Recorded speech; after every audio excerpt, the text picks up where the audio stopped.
શહેરી જીવનથી થાકીને અંતે અમે પહોંચ્યા સૌરાષ્ટ્રની મધ્યમાં વસેલું રમણીય ગામ એટલે કે જોબાળા, જે પોતાના પ્રાકૃતિક સૌંદર્ય અને વિશાળ તળાવને કારણે ખૂબ જ પ્રસિદ્ધ છે. ત્યાં રહેતા લોકો તેની તળપદા ભાષાને કારણે કોઈના પણ હૃદયમાં સહજ સ્થાન લઈ શકે તેવા છે.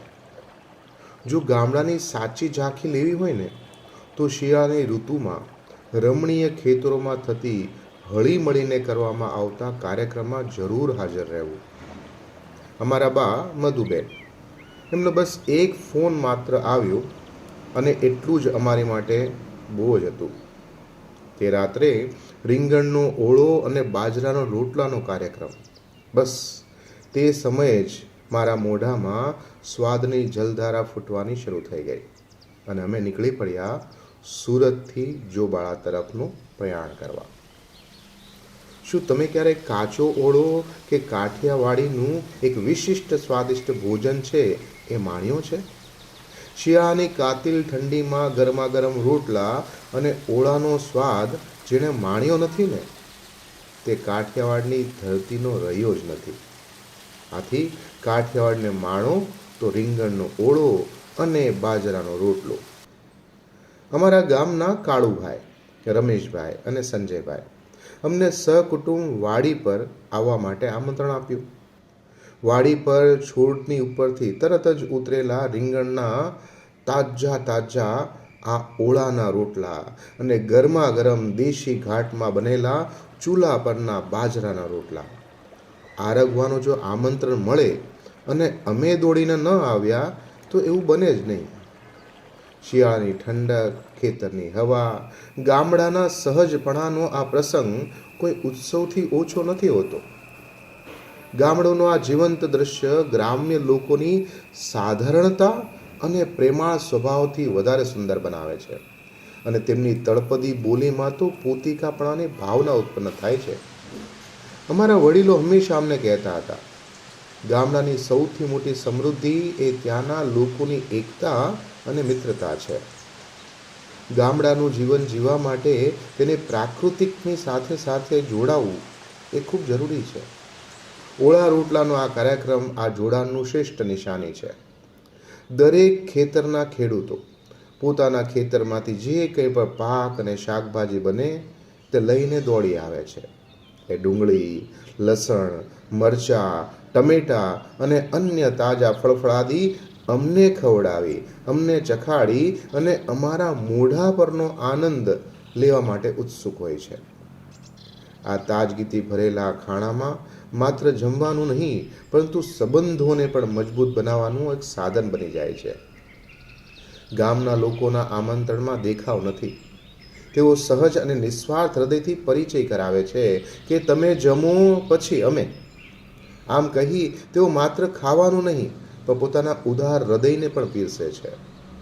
એવા ગામડાના લોકોને અનેક પ્રસંગો માણવા ચિંતનકારો લખે છે કે ગામડાની સહજ પ્રેમભર્યું જીવન એ માનવ જીવનનું સાચું તત્વ છે.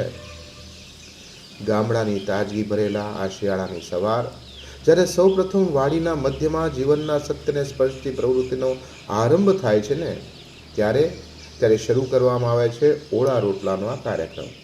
સૌ પ્રથમ કપાસની સાંઠીઓને ભેગી કરવામાં આવે અને એ પણ સુકાઈ ગયેલી, અને તેને વ્યવસ્થિત ગોઠવી અને તેની મધ્યની અંદર રીંગણને ગોઠવવામાં આવે. આ દ્રશ્ય ખરેખર સુંદર અને મોહક કલ્પનાથી સાકાર અને બહાર હોય છે. કપાસની સાઠી પર શાંતિથી આરામ કરનાર એ રીંગણની ઉપર બીજી સાઠીઓ ઠીક ગોઠવી દેવામાં આવે. જ્યારે તેને ગરમ અને તપાવવાની પરિપક્વતા થતી હોય તો એ સમયે ખાસ ધ્યાન રાખવાનું કે આ પ્રક્રિયા દરમિયાન રીંગણમાં કોઈ કાણા પાડવામાં આવતા નથી, જેથી તેની આંતરિક કોમળતા અને તેલ બંધ રહી જાય, સ્વાદિષ્ટતા અકબંધ રહી જાય. રીંગણ શેકવાનું આ દ્રશ્ય જાણે એમ લાગે કોઈ દેવ શક્તિની કળાને જીવંત કરી રહ્યું છે. રમેશભાઈ તો જાણે હોળી માતાને પ્રાગટ્ય કરતા હોય તેમ સામગ્રીને સૂક્ષ્મથી ગોઠવી રીંગણને શેકવાનું કાર્ય શરૂ કરે. રીંગણ શેકાઈ રહ્યું છે ત્યાં સુધીના સમયગાળામાં માવાની તો મોજ કરી જ છે. દરેકના ખિસ્સામાંથી નીકળતો સુગંધીદાર અને સ્વાદથી ભરપૂર માવો ભૂખને વધારે તીવ્ર બનાવે છે. અને પછી આવે છે મરચાં. લાંબા લાંબા લીલા લીલા કાચા મરચાં. આદરપૂર્વક એનું સ્વાગત થાય, પણ તેને કાણા પાડી અને તેની અંદરનું ગરમાવને સુમેળ કરવા માટે, શેકવા માટે એનું ધ્યાન રાખવામાં આવે. પછી ટમેટાભાઈનું સ્વાગત થાય. આ ખાસ વ્યવસ્થા થાય અને એ માટે ટમેટાને કોલસાની ગરમી પર લાલ લાવણ્યથી ઉદ્ભાતિત કરવામાં આવે છે. અને આમ રીંગણ શેકાઈ જાય ત્યારબાદ તેની કાળી છાલને ધીરજપૂર્વક કાઢવામાં આવે. ગરમીથી તપાવેલા રીંગણમાંથી માવો એકત્ર થાય અને એ સાથે સ્વાદનું અનોખું જગત શરૂ થઈ જાય. ખાણીપીણીના આ લલચાવનારા પ્રસંગને રીંગણનું કાચો નિર્મળ પવિત્ર સ્વાદ વ્યક્ત થતો હોય છે. અને મેં તે સમયે રમેશભાઈને પૂછી જ લીધું કે રમેશભાઈ, તમે જ બતાવો તમારી દેશી અને પૌષ્ટિક આ વાનગી ઓળાને કઈ રીતે, એવા તો ક્યાં રહસ્યો છે જેથી અમને ત્યાંથી અહીંયા સુધી દોડાવીને લઈ આવે છે.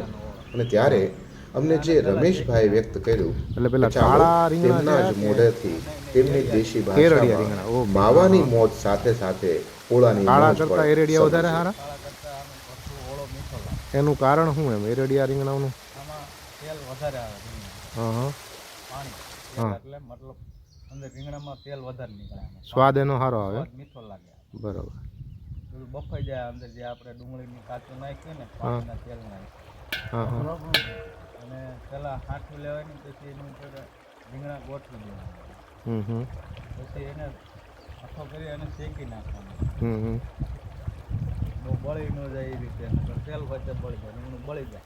બરોબર. એ રીતે હાંઠું નાખવાનું, ખાસ ધ્યાન રાખવાનું. ખાસ ધ્યાન રાખવાનું. બરોબર. પછી ટમાટા મરચાં બધું શેકી નાખવાનું. એ સાટીમાં જ તે? હા, બે હાથીમાં જ છે દેશી ભઠ્ઠામાં રીંગણા શેકી જાય પછી. પછી આને રીંગણાને ફોલી અને કોકને વઘારેલો ખાવો હોય તો ભલે, કોકને કાચું ખાવું હોય તો. એટલે આમાં તેલ, મરચું, મીઠું એવું આવે નહીં? એવું ન આવે. વઘારવું હોય તો તેલ ને એવું નાખવાનું, નકર કંઈ નાખવાનું નહીં. અહીંયા તો મેં તો ક્યાંય તેલ મરચું ક્યાંય જોયું ને. એટલે તમે તો વધારે કાચો જ ખાતા હશો ને? દેશી લસણ કાચું ઉગેલું. બરોબર. એટલે આમાં શું વસ્તુ? એક તો રીંગણું જોઈએ, રીંગણું જોઈએ, ટમાટું, લસણ, ડુંગળી. બરોબર. અને સ્વાદ અનુસાર મીઠું. બરોબર. અને સારું આપણે શું લેવાનું? રોટલી, રોટલા? બાજરાના રોટલા. બાજરાના રોટલા ઉપર થોડું ઘી. હા, ઘી. અને ગોળ ને ઘી હોય. કાચા આવડા શેકેલા મરચાં ઘીને ખાવા. બરોબર, બરોબર. તો તમે ને તમારા મિત્રો અહીંયા ઘણા ટાઈમથી ખાતા હશો, બનાવતા હશો? દરરોજ ને? એમ? વાહ ભાઈ વાહ. 4-5 જણા ભેગા થઈને કરો આપણો. બરાબર. તો આ શિયાળામાં આનાથી ક્યાંય ફાયદો કાંઈ ખરો કે આમ એનર્જી, ગરમી? શિયાળામાં ગરમ વસ્તુ, રીંગણા ગરમ વસ્તુ. બરાબર. બાજરો ગરમ. ઓછી હોય ને તમારે નુકસાન ઓછું કરે શિયાળામાં. બરાબર. ગરમી બની રહે શરીરમાં. બરાબર, બરાબર. એટલે વઘાર બગાર નથી કરવાનો એમનો અત્યારે કાચો. હવે આ બધું પછી આ જે રીંગણું તમે આ અત્યારે તો પેલા નાખો છો, એને પછી મિક્સ કરી નાખવાનું? એને પછી ડુંગળી કાપી અને ડુંગળી અંદર નાખી અને મિક્સ કરી નાખવાનું. એટલે ડુંગળી કાચી રાખો ને કે એને શેકો તમે? ડુંગળી કાચી. પછી લસણ? લસણ કાચું. એ કાચું જાય. બરોબર. બાફેલામાં રીંગણું ને ટમેટા અને મરચાં. રીંગણા બાફેલા રહ્યા ને, ડુંગળી કાપીને રીંગણા ઉપર નાખી દેવાના, એટલે ડુંગળી બફાઈ જાય. બરોબર, બરોબર. થોડુંક. હા. બરોબર. કાચું લસણ. કાચું લસણ. એ લસણ એ કાચું. બરોબર. દેશી ધાણા. હા, એ બરોબર છે. એને વગર તો સ્વાદ આવે નહીં પાછો. તો આ રીતે આપણે આટલું સમગ્ર દ્રશ્ય, રસોઈની પ્રક્રિયા અને રમેશભાઈનું આ કાર્ય તમને કેવું લાગ્યું અમને જરૂર જણાવજો. આવા અદ્ભુત કાર્યક્રમો તમે પણ કરતા રહો, અમને શેર કરતા રહો, અમને ખૂબ જ ગમશે. ગ્રામ્ય જીવન શ્રેષ્ઠ જીવન. ગ્રામ્ય જીવન એ જ ભારતીય સંસ્કૃતિ છે. આશા કરું છું આ વિડીયો તમને ખૂબ જ ગમ્યો હશો. શેર કરશો, લાઈક કરશો, સબસ્ક્રાઈબ કરશો. Thank you very much.